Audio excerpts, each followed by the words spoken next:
um assunto muito sério, que traz várias reflexões. E através de uma filósofa, Hannah Arendt, que é uma das filósofas que eu mais gosto de estudar, ela vai ter como palco o auge do fascismo, do nazismo e o campo de extermínio.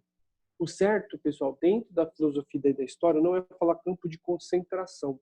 O campo de concentração, eu posso falar sobre qualquer coisa. O campo de concentração de pessoas em determinado lugar para uma palestra, o campo de concentração de um evento, mas dentro já do nazismo, daquele ajuntamento de pessoas, nós temos que falar campo de extermínio, que era exatamente o que era colocado dentro do nazismo, principalmente, onde eles levavam não só judeus, mas também homossexuais, religiosos de diferentes credos. E a Hannah Arendt vai olhar para aquela situação de ver pessoas selecionadas para o trabalho, outras que não dariam certo para o trabalho, seriam eliminadas, colocar na câmara de gás, as prisões, as experiências feitas com eles, usados como cobaias em laboratórios.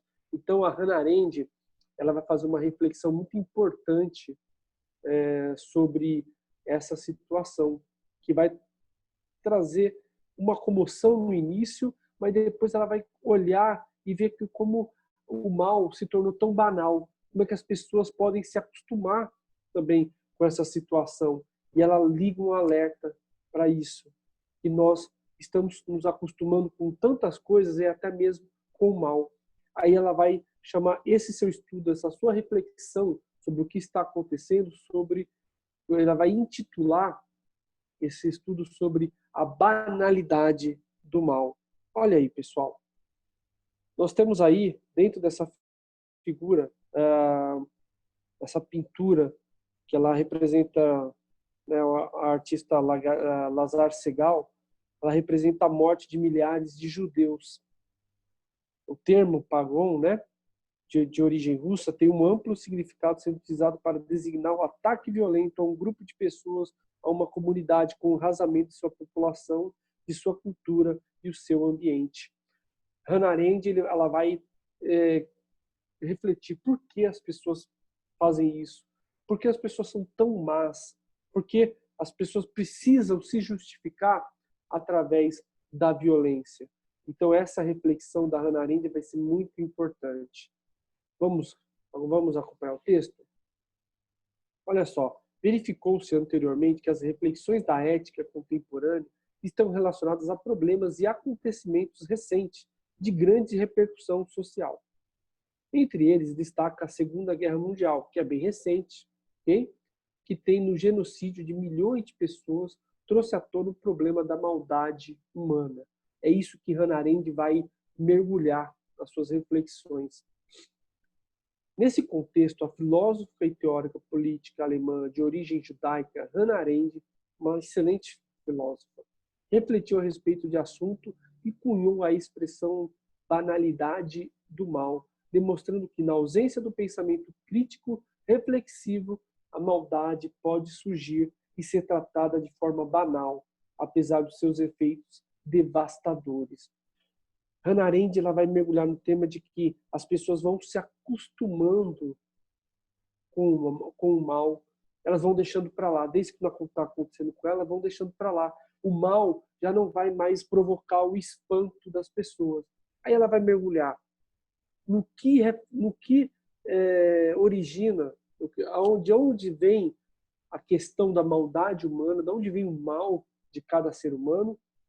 E ela vai refletir que quando nós temos a falta de conhecimento, de reflexão, de discussão, o mal acaba tomando conta. Confira aqui. Essa reflexão teve como ponto de partida as análises testemunhais do julgamento de Adolf Otto Eichmann, que ocorreu em Jerusalém em 1961. Esse Eichmann ele era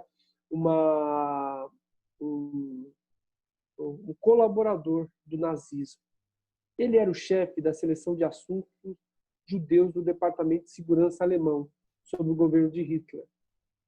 Julgado por enviar centenas de judeus para a morte nos campos de concentração nazista, foi condenado à morte pelo tribunal israelense e executado em 1962. Entretanto, durante todo o longo julgamento, mostrou-se um homem comum, que prezava o cumprimento de seus deveres como funcionário e não nutria ódio pessoal.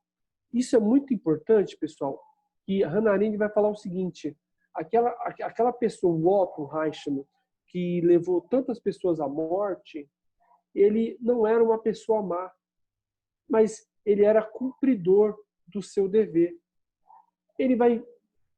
Ela vai mergulhar no assunto de que como é que uma pessoa consegue, mesmo que indiretamente, sem consciência, de não perceber o mal que estava fazendo, mas por ela não ser má, como ela vai colaborar com aquilo?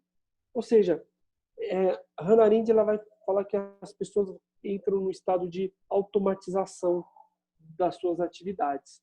Olha só, continuando aqui, ó. Suas ações criminosas não eram deliberadas ou intencionais.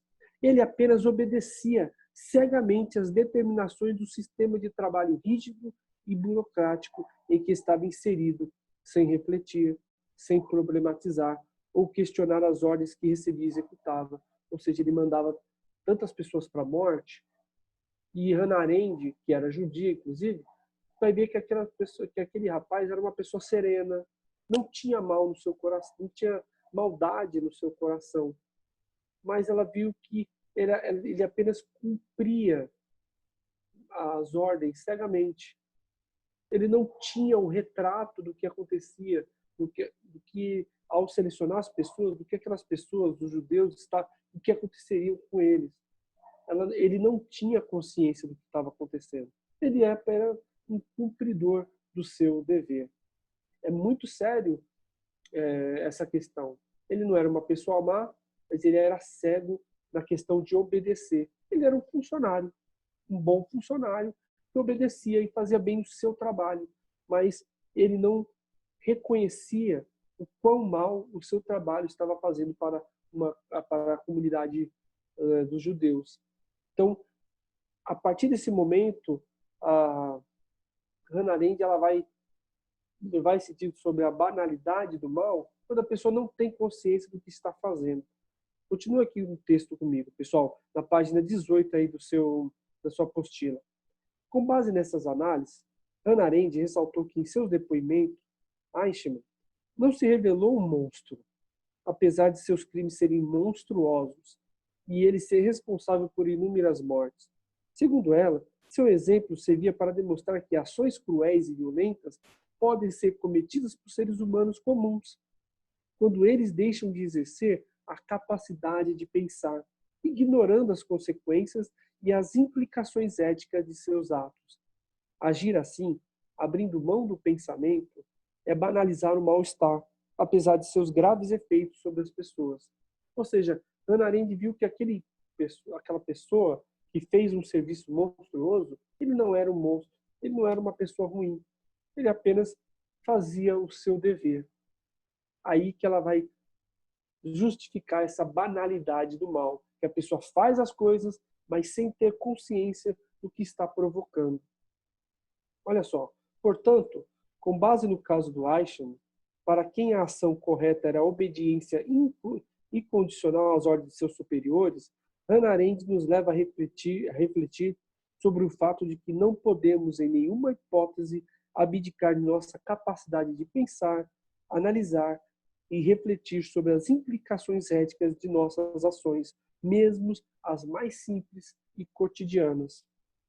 Quando não há pensamento crítico, reflexão ou mesmo curiosidade de conhecer outros pontos de vista e interpretações de mundo, a interpretação de um grupo se impõe em nome dos respectivos interesses, mesmo que resulte em práticas antiéticas. Nesse contexto, vale lembrar que a filosofia possibilita o exercício do pensar e da reflexão, o que demonstra a grande relevância dessa disciplina. Hannah Arendt coloca a importância realmente da disciplina de filosofia, que busca o pensar, o refletir sobre tudo, sem nenhum tabu, para que não leve nenhum tipo de mal-entendido. A filosofia, ela é polêmica. Ela vai trazer questões que geralmente possam nos confundir, mas ela sempre vai levar a gente a refletir, sempre a pensar sobre o mal que está aí pairando no ar.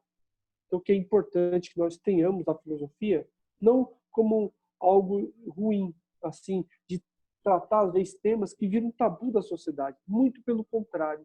E Hannah Arendt mostra isso. Quando nós não refletimos sobre determinadas coisas, podemos achar algo normal. Então, achar a banalidade normal. Por exemplo, nós convivemos com a violência e parece que cada vez menos a violência tem uma atuação em nós. Parece que você vê assassinatos, violência, parece que as pessoas estão tão acostumadas com o cotidiano daquilo que parece que aquilo não espanta mais. Já percebeu isso? A pessoa pode passar por um programa, sei lá, programa do Datena, por exemplo, que mostra muito caso de violência, as pessoas acharem aquilo tão cotidiano que parece que não se espanta mais. Então nós precisamos pensar sobre isso. Nós precisamos levar a nossa consciência de que precisamos refletir sobre isso, né? Olha só, vamos pensar. Nós temos aí um pequeno texto da Hannah Arendt falando sobre o julgamento do Eichmann. Olha só, para falarmos em termos coloquiais, ele simplesmente nunca percebeu o que estava fazendo. O Eichmann, né? Sobre o colaborador nazista que estava sendo julgado em Jerusalém. Foi precisamente essa falta de imaginação que lhe permitiu sentar meses a fio na frente do judeu alemão que conduziu o interrogatório da polícia, abrindo seu coração para aquele homem e explicando insistentemente como ele conseguia chegar, como ele conseguira chegar só à patente da tenente-coronel da SS, que era a polícia repressiva do nazismo, e que não fora falha sua não ter sido promovido. Em princípio, ele sabia muito bem do que se tratava. Foi pura irreflexão que o que predispôs a se tornar um dos grandes criminosos dessa época. Essa distância da realidade, esse desapego, pode gerar mais devastação do que todos os maus instintos juntos. Talvez inerente ao homem. Essa é, de fato, a lição que se pode aprender com o julgamento de Jerusalém. Então, esse julgamento de Jerusalém, que a Hannah Arendt acompanhou, ela viu que esse homem ele estava consciente do que ele fez, mas que ele não era uma pessoa ruim, mas ele estava cumprindo o seu dever cegamente. Aí a gente pode ter a ideia de como a ideologia, de como a lavagem cerebral pode ser perigosa. Pode pegar pessoas boas a fazer coisas ruins, mas essas pessoas não têm a dimensão do problema que ela está causando para outras pessoas. Isso é muito sério, isso é muito polêmico, a gente tem que sempre refletir para que a banalidade do mal não seja uma realidade, que aquilo que aconteceu, por exemplo, em campos de extermínio no nazismo, não seja em vão e possa trazer uma evolução, uma sociedade mais humana. Isso é uma reflexão muito séria, ok? Então, pessoal, a gente vai ficar por aqui. Eu quero que vocês leiam um pouco mais esse capítulo. Preste atenção de que como nós podemos trazer para a nossa realidade, como nós, às vezes, nos acostumamos com uma realidade, por exemplo, de violência. Por exemplo, quando você vê um assalto em determinado lugar, você fica sabendo, aí as pessoas falam, aquele lugar é normal ter assalto. Percebe como é que a gente vai se acostumando no cotidiano? Então a gente tem que refletir sobre isso, parar um pouco e ver como é que a maldade humana acaba tomando conta e muitas vezes a gente deixa para lá. E que isso já virou cotidiano. O cotidiano dessas coisas ruins, acaba trazendo que a Hannah Arendt vai falar sobre a banalidade. do mal. Ok? Então, pessoal, a gente fica por aqui. É uma reflexão muito interessante. Eu sempre gosto dessa questão da Hannah Arendt tratar a banalidade do mal, de que é como se fosse um despertar. Né? Olha só, a maldade está aí. Não, não vamos tentar fazer com que ela seja algo cotidiano e que a gente se acostume com ela. Mas refletimos sobre ela, vamos pensar sobre ela com o modo de tentar evitar e buscar dentro das políticas públicas e nós exigir como cidadãos essa repressão do mal para que o mal não caia na banalidade, não seja algo que nos acostumamos com ela. Ok? Então, pessoal, fiquem com Deus e até a próxima. Tchau.